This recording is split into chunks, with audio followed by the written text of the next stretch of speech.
वज़ीर आज़म शहबाज शरीफ ने पेट्रोल और डीजल सस्ता कर दिया। पेट्रोल की कीमत में 74 रुपए और डीजल की कीमत में 67 रुपए फी लीटर कमी की गई है। कौमी असम्बली में खिताब के दौरान वज़ीर आज़म ने कहा कि अमरीका ईरान जंग की वजह से तेल की कीमतों को आग लग गई थी। अवाम ने बड़े तहम्मुल का मुजाहिरा किया। आलमी मंडी में कीमतें कम होने पर एक एक पाई अवाम को वापस करने का वादा किया था। चारों सूबों के वज़राए आला ने अवाम को रिलीफ पहुंचाने में कोई कसर नहीं छोड़ी।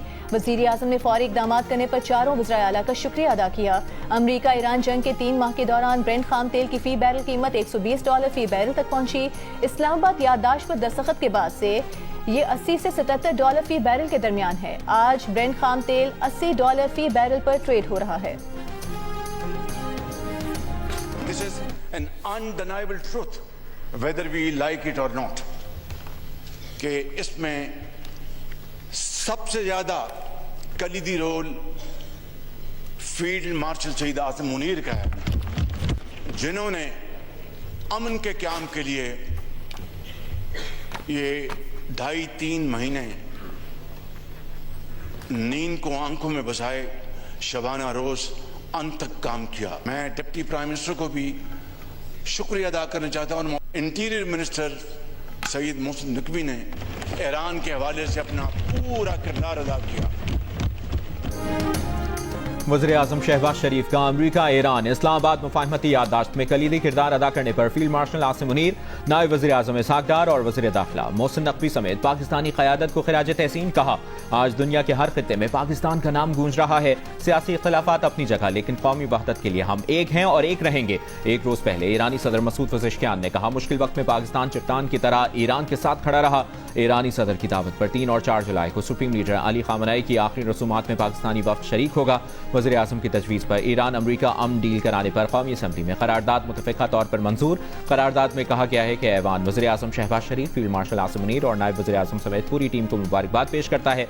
अमन मुआहिदा खित्ते और दुनिया में अमन व इस्तेहकाम का सबब बनेगा।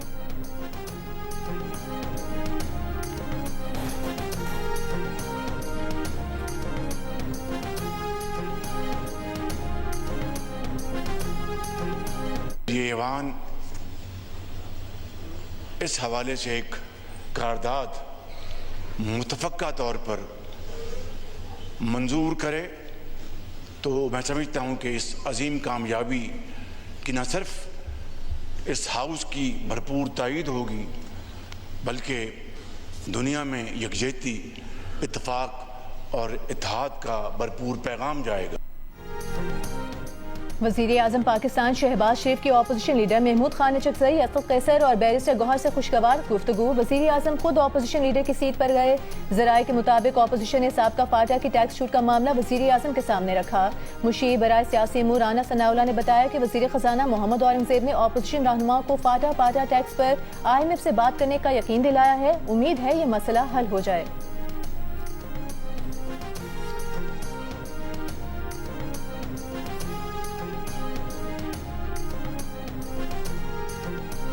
हुकूमत और PTI मुज़ाकरात पर तैयार। राना सनाउल्लाह ने कहा, वज़ीर आज़म की मीसाक इस्तेहकाम में पाकिस्तान की पेशकश बरकरार है।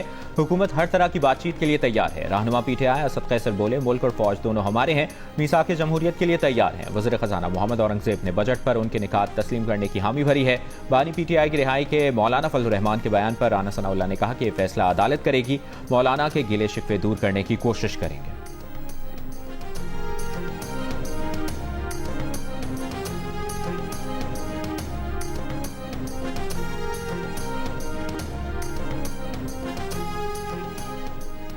गिलगित बल्तिस्तान में हुकूमत साजी के लिए पीपल्स पार्टी और इस्तेहकाम पाकिस्तान पार्टी की क़यादत की मुलाकात।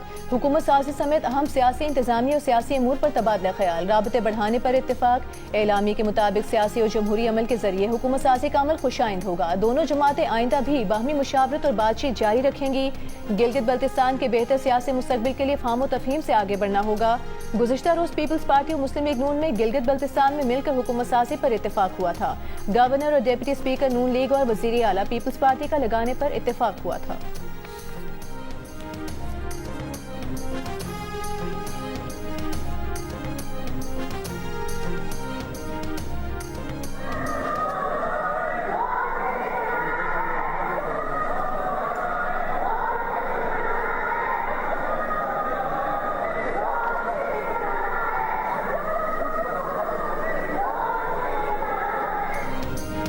अपोजिशन के शोर शराबे में खैबर पख्तूनख्वा का बजट पेश। वज़ीर आला खैबर पख्तूनख्वा की तकरीर के दौरान अपोजिशन के नारे। वज़ीर आला ने कहा, अपोजिशन वाले हौसला रखें, इनको पानी पिलाएं। हमारा मुतालबा था कि बानी PTI का बेहतरीन अस्पताल में इलाज हो, मुलाकातें बहाल हो। जब तक बानी PTI से मिलने नहीं दिया जाता, कोई ड्राफ्ट साइन नहीं करेंगे, तब तक कोई ग्रांट फाइल नहीं होगी। मुज़म्मिल असलम ने बेहतरीन अंदाज में फाइनेंस का शोबा चलाया है। मुस्लिम लीग नून की रुकन सोबिया शाहिद ने कहा, बजट पेश करें, बाकी बातें ना करें।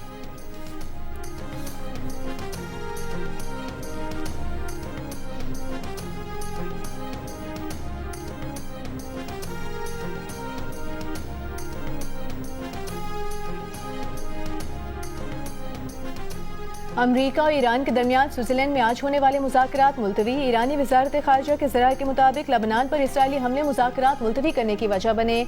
आज सुबह भी लबनान पर इसराइली हमलों से 18 अफराद शहीद हुए। ईरान की मुज़ाकराती टीम के सरबरा बाक़र कालिबाफ और वज़ीर ख़ारिजा अब्बास अराग़ची स्विट्जरलैंड रवानगी के लिए बिल्कुल तैयार थे, लेकिन इसराइली कार्रवाइयों की वजह से ईरानी वक्त रवाना ही न हुआ। इसराइली जारहियत की वजह से ईरानी वक्त का दौरा आखिरी लम्हात में मुलतवी किया गया। मुज़ाकरात की नई तारीख या मकाम का अभी तयन नहीं किया गया। इससे पहले अमरीकी नायब सदर JD वेंस ने भी स्विट्जरलैंड रवानगी मौखर कर दी थी।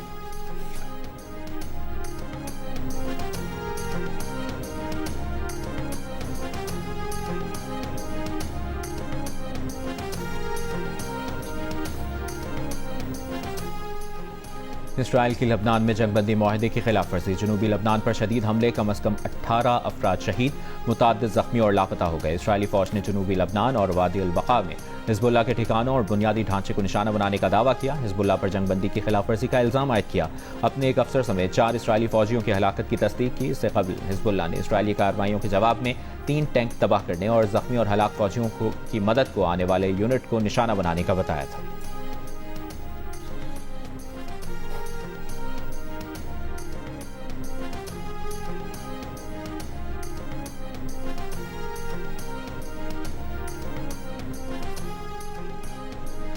अमरीकी सदर ट्रंप का कहना है कि अगर वो ना होते तो इसराइल का सफाया हो चुका होता। एक इंटरव्यू में अमरीकी सदर ने कहा कि इसराइली वजीर आजम नेतन्याहू के साथ ताल्लुक अच्छा है, लेकिन उन्हें थोड़ा काबू में रखना होता है। ट्रंप ने कहा कि वो इसराइल को लबनान पर हमलों से रोक लेंगे। इसराइल वही करता है जो वो कहते हैं।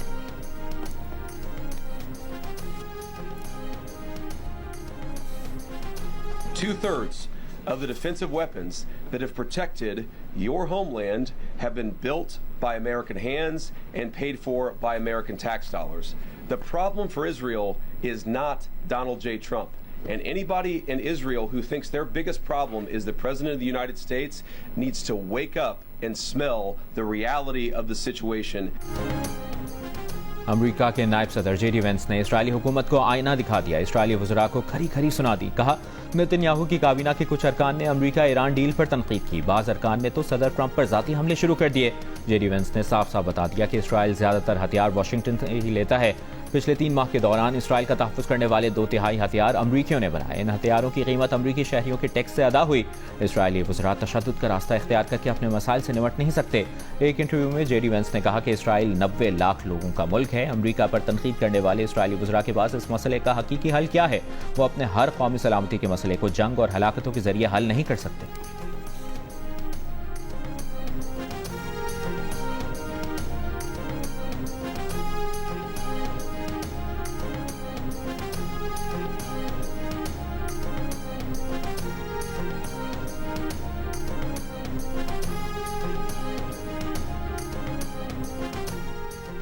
अमरीका लबनान में फौजी कार्रवाइयां बंद करने के लिए इसराइल पर दबाव डाले। फ्रांस का मुतालबा। फ्रांसीसी वज़ीर ख़ारिजा ने कहा कि इसराइल लबनान में फौजी कार्रवाइयां बंद करे।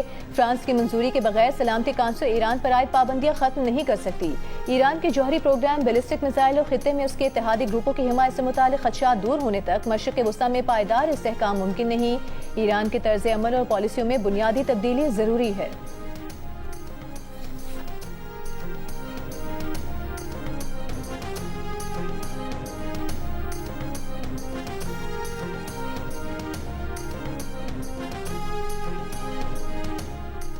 ईरान के सुप्रीम लीडर आयतुल्लाह मुश्तबा खमनाई ने ईरानी हुक्काम को अमरीका से मुज़ाकरात की इजाज़त दे दी। कहा, अगर अमरीकी फरीक ने बहुत ज़्यादा मुतालबात रखे तो उन्हें तस्लीम नहीं करेंगे। ईरानी सदर और दीगर ओहदेदारों की जानिब से ईरानी कौम के हुकूक और मुज़ाहमती महाज की हिफाजत करने की जिम्मेदारी कबूल करने के बाद उन्होंने मुफाहमती याददाश्त पर दस्तखत की इजाज़त दी।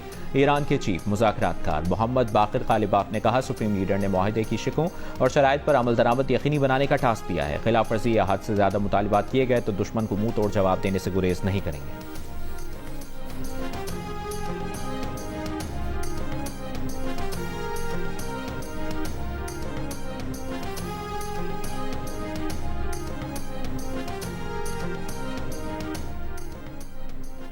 ईरान अमरीका मुआहदे और ईरानी बंदरगाहों की अमरीकी नाकाबंदी खत्म होने के बाद आबनाए हुर्मुज़ में आमदोरफ्त बहाल। तेल और दीगर कार्गो बहरी जहाज आबनाए हुर्मुज़ से गुजरने लगे।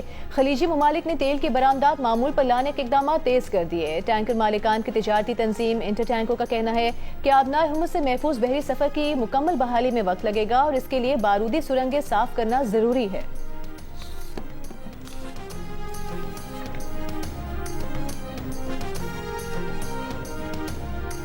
मिस्र, पाकिस्तान, सऊदी अरब और तुर्की के वज़राए ख़ारिजा की मुलाकात इतवार को मिस्र में होगी।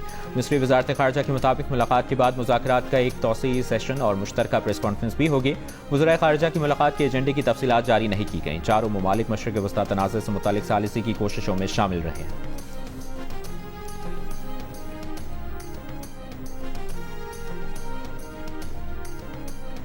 ईरान फुटबॉल टीम की वर्ल्ड कप मैच से 2 रोज कबल अमेरिका जाने की दरखास्त मुस्तरद कर दी गई। ईरान फुटबॉल फेडरेशन का कहना है कि वर्ल्ड कप में शरीक उनकी टीम पर सफरी पाबंदियां आयद की जा रही हैं, जिसकी फीफा में शिकायत दर्ज कराएंगे। पाबंदियों की वजह से टीम की तैयारियां मुतासिर हो रही हैं। दूसरी जानिब white house FIFA task force के एग्जीक्यूटिव डायरेक्टर एंड्री जुलानी का कहना है कि ईरान को पहले ही आगाह कर दिया गया था कि टीम को मैच से सिर्फ एक दिन कबल अमेरिका आने की इजाजत होगी और मैच के बाद उसी शाम वापस जाना होगा।